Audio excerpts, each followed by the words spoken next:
আপনারা জানেন ধর্মের নামে অনেক হিসাব, তিনি অনেক কথা বলেন।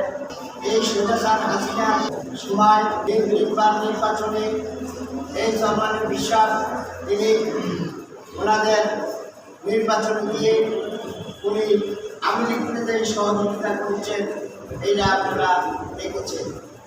এখন আমাদের ভারপ্রাপ্ত চেয়ারম্যান জনাব তারেক রহমান এই 16-17 বছর ওই লন্ডন থেকে নেতৃত্ব দিয়ে এই স্বৈরাচার হাসিনার বিরুদ্ধে দুর্বার আন্দোলনের মাধ্যমে সেদিন 5ই আগস্টে সেদিন হাসিনা পালিয়ে গেছে এই দেশ থেকে।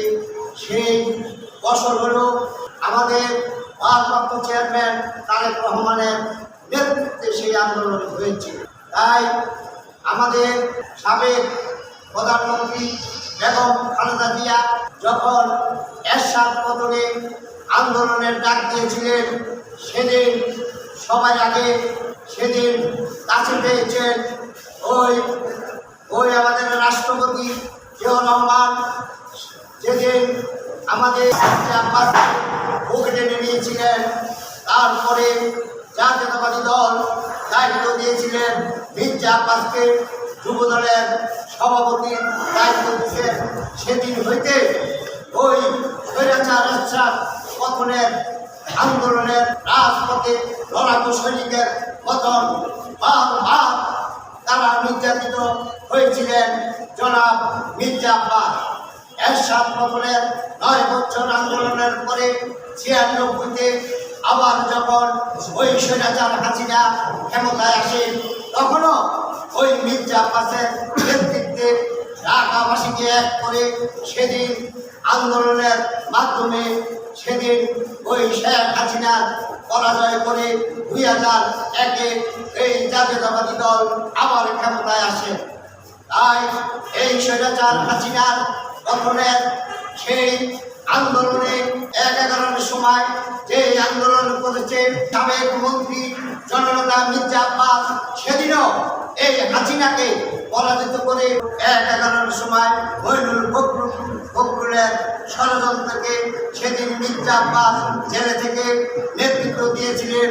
খন্দকার দেওয়ালের হাতকে শক্তিশালী করার জন্য 8 আসনের সকল নেতাকর্মীকে জেলখানায় ডেকে বলেছিল, দেশ নেত্রীকে মুক্ত করো, এই দেশ কবে যে এই ফখরুল মইনুলের কাছ থেকে এই দেশকে রক্ষা করা যাবে না। সেদিনও এই নেতৃত্বের মাধ্যমে দেশ নেত্রী বেগম খালেদা জিয়া মুক্তি পায়। স্বৈরাচার হাসিনাকে মইনুল ফখরুল ষড়যন্ত্র করে ক্ষমতায় বসায়। এই 15 বছর তারেক রহমানের নেতৃত্বে মির্জা আব্বাস সেদিন মাঠে নেমে 5ই আগস্টে সেদিন মির্জা আব্বাস নেতৃত্ব দিয়েছিলেন। কাকরাইল থেকে শান্তিনগর, মালিবাগ, মৌচাক, বাংলা মোটর, রাজপথ মির্জা আব্বাসের নেতৃত্বে ছিলেন। সাথী বন্ধুগণ, বর্তমান এই রেজাকার স্বৈরাচার জামাত এই ষড়যন্ত্র করতেছে, আপনারা সজাগ থাকবেন। জামাত শিবির রেজাকার যেন কোনো ষড়যন্ত্র না করতে পারে। জাতীয়তাবাদী দলের প্রত্যেকটি নেতাকর্মী আমরা সজাগ থাকবো। সাথী এবং দেশ নেত্রী বেগম খালেদা জিয়া আমাদের স্থায়ী কমিটির সদস্য মির্জা আব্বাসের জন্য যেই দোয়ার আয়োজন করেছি, এখন এই দোয়া শুরু হবে। সকলে দোয়া করবেন দেশ নেত্রী বেগম খালেদা জিয়া সুস্থ হয়ে যেন আমাদের মাঝে আবারও নেতৃত্ব দিতে পারে। আমাদের জনাব সাবেক মন্ত্রী জনাব মির্জা আব্বাসের জন্য আমাদের মাঝে নেতৃত্ব দিতে পারে। সকলে দোয়া করবেন। সাবেক রাষ্ট্রপতি আল্লাহ জিয়াউর রহমান সাহেব আল্লাহ তার ছেলে, তার মা বাবা, আত্মীয় স্বজন, তার দলের যত নেতা কর্মী যে যেখানে শোনা যায় সকলে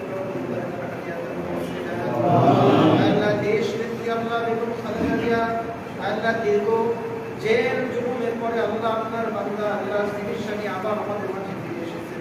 আল্লাহ তাকে সুস্থ নেক হায়াত আপনি দান করে দেন। আল্লাহ তাকে জীবন সুস্থতার সাথে আল্লাহ দেশ পরিচালনা করার মতো দান করে দেন।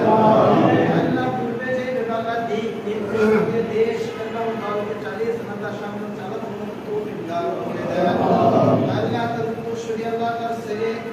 আল্লাহ তারেক রহমান সাহেব আল্লাহ সুস্থ নেক হায়াত আপনি দান করে দেন আল্লাহ দেশের মানুষের সাথে আল্লাহ একাত্মিক বসর আল্লাহ সবার কাঁধে কাঁধ নিয়ে আল্লাহ দেশের উন্নয়নের কাজ করার তৌফিক আপনি দান করে দেন আল্লাহ বিশেষ করে আল্লাহ 8 আসনের মাওলানা মাত্র মানুষের নেতা আল্লাহ মির্জা আব্বাস সাহেব আল্লাহ যত ধরনের অসুস্থই থাকুক না কেন আপনার বান্দা কাছে সুস্থতার নিয়ামত আপনি দান করে দেন আল্লাহ মির্জা পরিবারের পুরো আল্লাহর অত্যাচার জুলুম চলে আল্লাহ কত রাতে তাদের দরজা দেখেছে তাদেরকে ঘর থেকে বের করে দিয়ে আসছে আল্লাহ মানুষ দেখেছে মানুষ জানে আল্লাহ ইসরায়েলের ঠিক দূরের কথা আল্লাহ আমরা আমাদের স্মরণ করে আল্লাহ তাদের সুস্থতা চাইতেছে আল্লাহ সুস্থ নিয়ে খায়া তাদের কাছে দান করে দেন